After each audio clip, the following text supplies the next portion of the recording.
तो class 10th का maths का सैम्पल पेपर जो अपन ने चालू करा था आज वापस मैं बता दूं।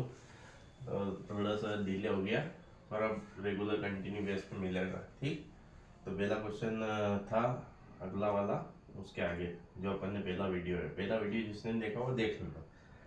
समीकरण युग्म युग्म x प्लस वाई बराबर 14 और सेकंड ये है x माइनस वाई बराबर 4 को प्रतिस्थापन, ये एक क्वेश्चन कंफर्म है, या तो प्रतिस्थापन का आएगा या विलोपन विधि का। तो एक सेट में अपन प्रतिस्थापन विधि से जो क्वेश्चन होते हैं उससे हल कर लेंगे, अगले वाले सेट में विलोपन। ये बात कंफर्म है, एक कोई सी भी विधि आएगी, है ना, और जो विधि लिख के दे उसी से करना है। ठीक, तो इसमें क्या करना है, दो दो समीकरण दिए हैं। तो देखो सबसे पहले क्या है, x प्लस वाई बराबर 14, इसको समीकरण 1 दे दो, और x माइनस वाई बराबर 4, इसको समीकरण 2 दे दो। अब दोनों समीकरण में से प्रतिस्थापन विधि में क्या करते हैं, दोनों समीकरण में से किसी में से भी एक की वैल्यू निकाल लो। प्रतिस्थापन उसके नाम से ही है, मतलब उसका स्थान विस्थापित कर दो। तो मैं क्या करता हूँ, मेरे को यहाँ पे दिख रहा है अभी समीकरण 2 से देखना, समीकरण 2 से। ठीक है, x माइनस वाई बराबर 4, ये है समीकरण 2।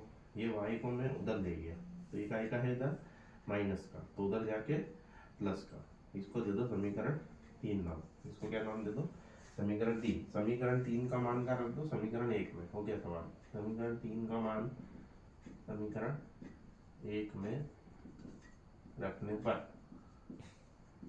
तो क्या हो जाएगा, देखो ध्यान से। यहाँ पे x बराबर, पहले समीकरण 1 लिख लो, क्योंकि अपन ये जिसमें रखते हैं उसको लिख लो। x प्लस वाई बराबर 14। अब अपनों को रखना क्या है, x की जगह पे क्या रखना है, 4 प्लस वाई बराबर 14। y और y कितना होगा, 2y कितना होगा, 2y। ये 4 इधर का है प्लस का, इधर जाके माइनस का हो जाएगा, इधर जाके माइनस का हो जाएगा। तो यहाँ पे 2y बराबर कितना आ जाएगा, 10। तो ये 2 यहाँ पे काय में है, गुणा में, तो इधर जाके भाग में, तो y बराबर कितना आ गया, 10/2, मतलब y बराबर कितना आया, 5। y बराबर कितना आ गया, 5। ये आ गया y का मान। अब y का मान समीकरण 3 में रख दो, y बराबर 5 समीकरण 3 में रखने पर आंसर आ गया। समीकरण 3 में रखने पर क्या हो जाएगा, समीकरण 3 लिख लो, x बराबर 4 प्लस वाई, तो x बराबर y की जगह क्या रखना है, 5। 4 प्लस 5 कितना होगा, x बराबर 9। तो ये यहाँ पे लिख दो, x बराबर 9 और y बराबर 5।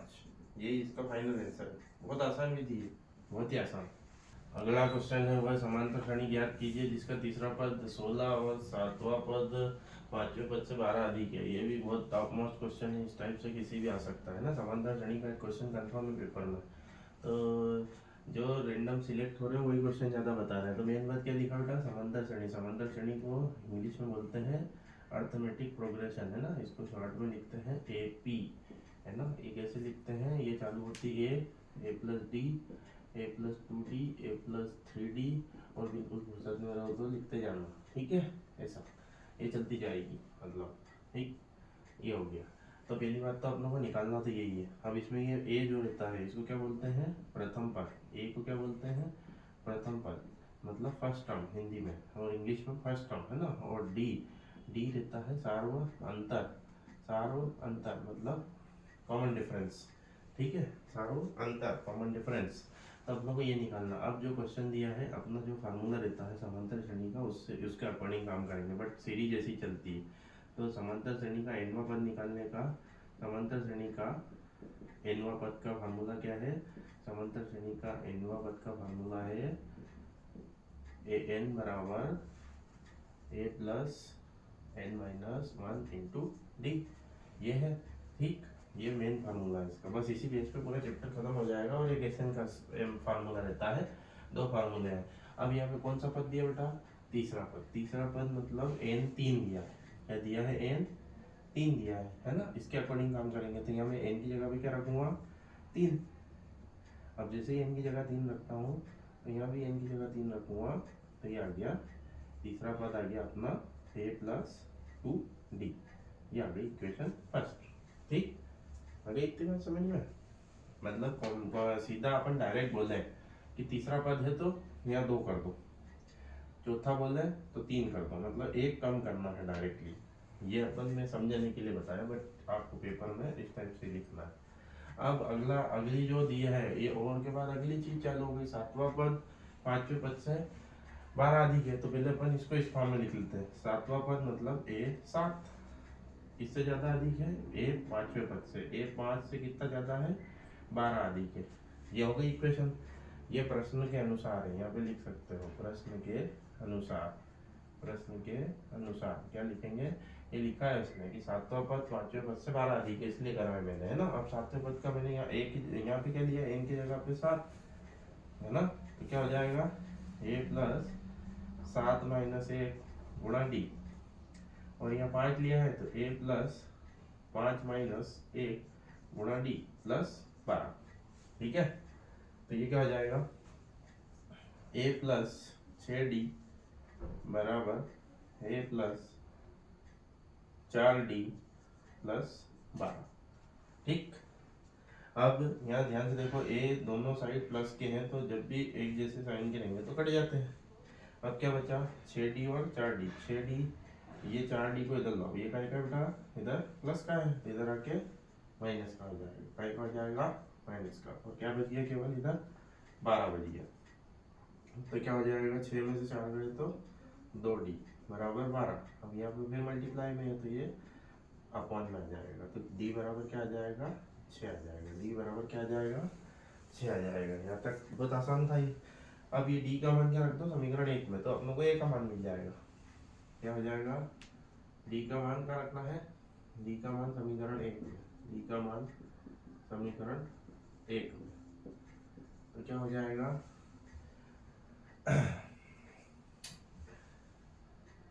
तो d का समीकरण 1 क्या है, a3 बराबर a प्लस 2d, यही था समीकरण 1 है ना। तो ये आया अपना समीकरण 3 1 था। अब इसमें a3 बेटा सवाल में कितना दे रखा है 16, तो इसको क्या रख दूंगा 16। अब a तो अपना a ही है, d कितना निकाला अभी मैंने 6, तो 6 रख दूंगा यहाँ पे, तो कितना हो गया 6 दूना 12, 6 दूना 12, तो ये कितना आया, ये इधर आके हो जाएगा माइनस का, तो 12 में से 16 में से 12 गए तो कितने आएंगे 4, क्या आएंगे 4। ठीक, तो अपनों को a और d का मान सबसे पहले निकालना था। अब सबसे पहले उसने सवाल में पूछा कि समांतर श्रेणी ज्ञात करनी है, तो समांतर श्रेणी मैंने बताया था सबसे चालू कहाँ से होती है a से, मतलब a कितना आया 4, 4 रख दो, फिर a प्लस d, a कितना है 4 और d कितना आया 6। ठीक, फिर ये हो जाएगा a प्लस 2d मतलब 4 प्लस 2 गुणा 6। ठीक, यहाँ पे वैल्यू रखते जा रहा हूँ मैं, 4 प्लस 3 गुणा 6, ऐसी चलती जाएगी, तो क्या बन जाएगी एग्जैक्ट सीरीज अपनी। यहाँ देखो 4 कोमा 10 कोमा ये हो गया 6 दूना 12 और 4 16 कोमा 6 3 18 और 4 22, तो ये यही इसका फाइनल आंसर है। ठीक है, चलो अगला क्वेश्चन है, प्रथम 100 धन पूर्णांक संख्याओं का योग ज्ञात करो। तो धन पूर्णांक संख्या है तो अपनों को कहाँ से चालू होगी बेटा 1 से, 1 2 3 ऐसे चल चल के कहाँ तक जाना है 98 99 और 100 तक, कहाँ तक जाना है 100 तक। ठीक है, हाँ हम लोगों को निकालना अभी मैंने बताया था। अभी ये सबसे पहले कौन सी सीरीज हो गई समांतर श्रेणी हो गई है ना। उसका रीजन क्या है कि इसका प्रथम पद 1 आ गया, और हर बार डिफरेंस इससे पता लगता है, मतलब ये जो अपन डी निकालते हैं ना इसी से पता लगता है कि कौन सी श्रेणी है समांतर श्रेणी है। मतलब जो पीछे वाला है उसमें से माइनस करते जाओ, जैसे 2 में से 1 माइनस करा तो 1 आएगा, 3 में से 2 गया तो 1 आएगा, हर बार 1 ही आएगा। तो ये कौन सी सीरीज हो गई समांतर सीरीज। अब इसमें क्या निकालना है बेटा, यहाँ देखो योग का फार्मूला क्या होता है समांतर श्रेणी में, एस एन बराबर N by 2 a n minus 1 into D. बस ये दो फार्मूले, अभी जो इसके पहले लिखा था मैंने a plus N minus 1 into D, ये समांतर श्रेणी में एक ये और एक ये दो फार्मूले में पूरी समांतर श्रेणी खत्म है, मतलब पूरा चैप्टर खत्म है। ठीक है, तो ये दो फार्मूले याद कर लो, इससे आसान कुछ भी नहीं है। अब हम लोग को कितने धन पूर्णांक निकालने हैं 100, तो इनकी जगह क्या रख देंगे 100, तो ये आ गया 100/2। ठीक है, अब 2 गुणा a कितना निकाला अभी मैंने 1, n कितना है 100, 100 माइनस 1 गुणा डी कितना निकाला 1, कितना आ रहा है देखो, ये हो जाएगा कितनी बार कटेगा 50 बार, कितनी बार कटेगा 50 बार, ये 2 प्लस ये हो जाएगा 99 गुणा 1 मतलब 99 आएगा, तो लिख के बता रहा हूँ मैं, ठीक है। बेस 100 बराबर 50 गुणा ये हो जाएगा 101, ये हो जाएगा 101, 99 दो जुड़ेगा तो 101, बस गुणा कर लो। 100 बराबर 101 में ये 5 का गुणा कर लो, 505, और ये इसके पीछे 0 है तो 0 बन जाएगी, 505, ये आ गया इसका आंसर। हाँ, अगला क्वेश्चन है, यदि बिंदु ए 6 बी 8 2 सी 9 4 और डी पी और 3 तो एक समान कौन सा चतुर्भुज है, यहाँ आओ डायरेक्ट इस पर पकड़ना है। इस टाइप के क्वेश्चन में डायग्राम बेस पे जल्दी क्वेश्चन हो जाएगा।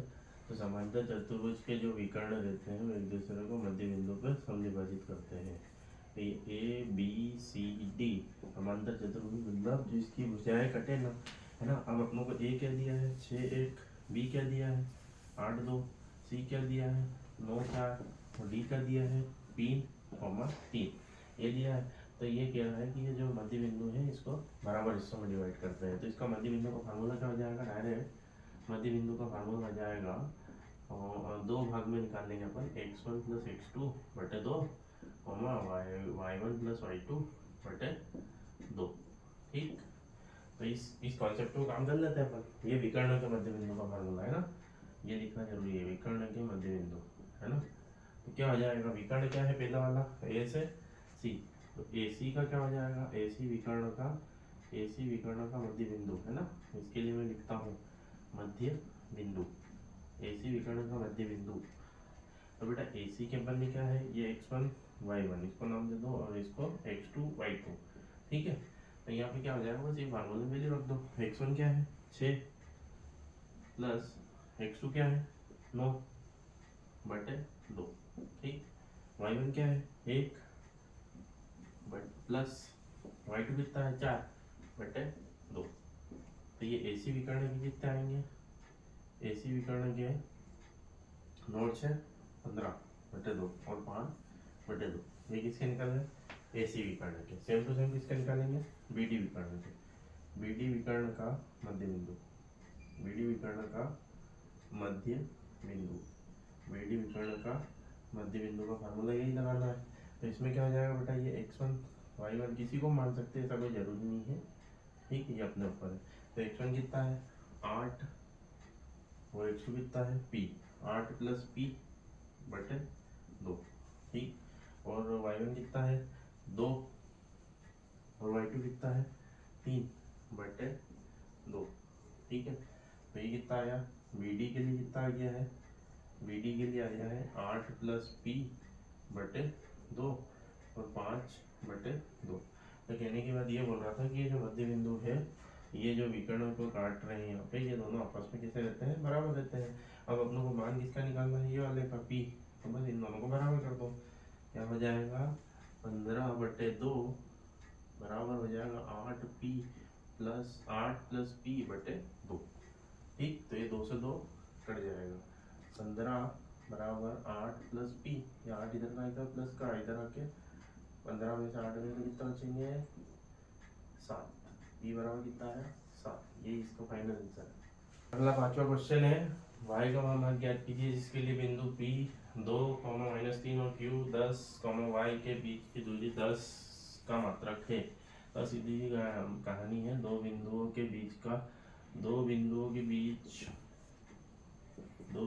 बीच की दूरी का फार्मूला क्या है, दो बिंदुओं के बीच की दूरी का फार्मूला, डिस्टेंस फार्मूला बोलते हैं इंग्लिश में। तो दूरी का सूत्र क्या होता है भैया, ये होता है √x2 - x1 का whole square plus y2 - y1 का होल स्क्वायर, ठीक है, यही होता है। अब क्या करेंगे, यहाँ पे जो है ये p के जो दिए हैं इसको x1 y1 और ये जो q के दिया है उसको x2 y2, और यहाँ पे जो दूरी दे रखी है बेटा वो 10 दे रखी है, यहाँ रख दो। ये जो दे रखा है ये 10 दे रखा है, तो 10 बराबर √x2 कितना है 10 माइनस x1 कितना है 2 का होल स्क्वायर प्लस y2 कितना है वाई माइनस माइनस ये वाला भी है, तो ये इसको ऐसे लिखना है का होल स्क्वायर। ठीक, ये आ गया 10 बराबर, अब इसको यहाँ सॉल्व करने अपन और इजी हो जाएगा। 10 में तो गए 8 का स्क्वायर प्लस वाई प्लस 3 का होल स्क्वायर। आ गया यहाँ तक। देखो इसके बाद क्या करेंगे, दोनों साइड वर्ग कर दो, दोनों पक्षों का वर्ग करने पर, क्योंकि अंडर रूट जब भी हट सकता है, करनी जब भी हटेगी, तो 10 का वर्ग क्या होता है, चलो लिख देता हूँ, इधर से तो करनी हट जाएगी। 8 का वर्ग होगा 64 प्लस वाई प्लस 3 का होल स्क्वायर। अभी ये होल स्क्वायर में मत खोलो, इसको आसान वे में करेंगे अपन। तो 10 का स्क्वायर होगा बेटा 100, ये हो गया 64 प्लस वाई प्लस 3 का होल स्क्वायर। अब ये इधर आएगा तो पाई में आएगा, माइनस में आएगा, पाई में आएगा 100 माइनस 64 बराबर वाई प्लस 3 का होल स्क्वायर। अब यहाँ पे कितना बचेगा, ये 36 वाई प्लस 3 का होल स्क्वायर। अब ये किसका स्क्वायर होता है, 6 का, है ना, तो इसको लिख दिया मैंने दोनों साइड। ठीक है, तो स्क्वायर से स्क्वायर कट गया, तो क्या आया 6 बराबर, वैसे ही प्लस माइनस पे आता है ना, तो ये y बराबर ये आया। अब अपनों को दूरी का भी ऋणात्मक मतलब बिंदु का भी ऋणात्मक नहीं लेना, इसलिए वैसे दो बिंदु आ सकते हैं फायदे से, एक बार प्लस लेंगे तो देखो यहाँ पे ये आ गया अपना, इतना इतना ध्यान रखना हम लोग, प्लस माइनस 6 बराबर वाई प्लस 3। तो यहाँ पे देख लो क्या हो जाएगा, एक बार प्लस लेने पे 6 बराबर वाई प्लस 3, तो ये 3 इधर वाई का है प्लस का, इधर जाके माइनस का, तो वाई बराबर एक तो आ जाएगा 3। अब जैसे ही माइनस का लूँगा तो माइनस 6 बराबर वाई प्लस 3, ये 3 इधर आएगा माइनस का, 6 माइनस 3 बराबर वाई, तो वाई बराबर -9। ये दो वैल्यू आ सकती है वाई की, ये इसका फाइनल आंसर है। ठीक है, और तो अगले वीडियो में अपन और आगे के सिंपल पेपर के क्वेश्चन करेंगे। Thank you so much. और ये आपको वीडियो पसंद आया तो लाइक करें, सब्सक्राइब करें चैनल को ज़्यादा से ज़्यादा, और ये वीडियो को ज़्यादा से ज़्यादा शेयर करें जिससे उसकी हेल्प हो सके। ठीक है, थैंक यू सो मच।